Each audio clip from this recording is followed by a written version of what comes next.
hold it right there for a few minutes, okay? It looks like any other trip to the dentist, but this one he is about to change 2 lives forever. He answered, and I said, "This is Paulette."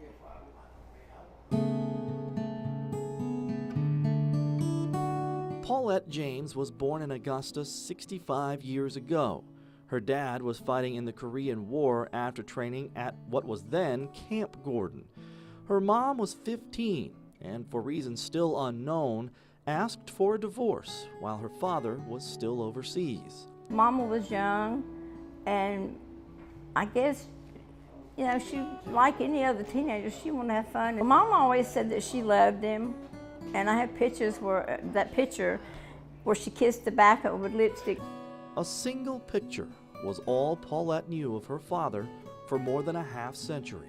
I wanted to know where he was the whole time. I always said a little prayer that I hoped he was okay because, he was my daddy. Paul Knoll came home from the war and returned to his native California. He remarried, had 2 more children, and adopted 3.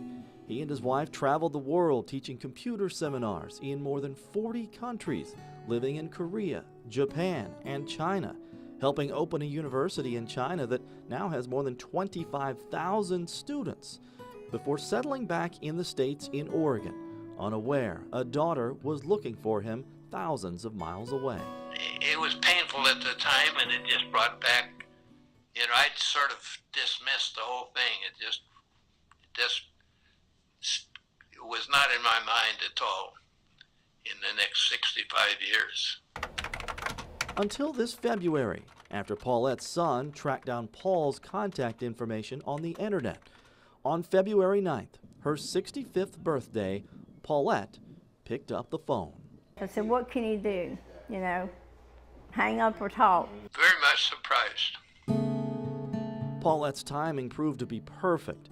Paul's wife had died after a long illness, and he was living alone. I need something to keep me going, and so Paulette was a life-saving event to me, to have some place to go where someone cares about you and take care of you and concerned about you. I think he's lonely where he's at, and I don't want him to be lonely.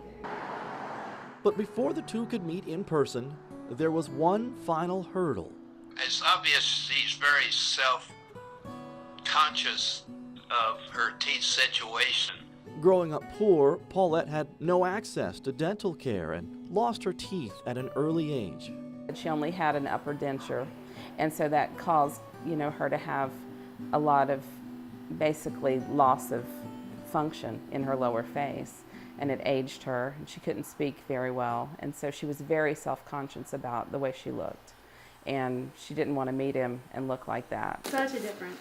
So Paul covered the $12,000 cost of giving his long-lost daughter's mouth a makeover. It's going to just make a world of difference how I feel. And this week, Paul is making the nearly 2,800-mile trip from Oregon to Augusta to meet Paulette for the first time.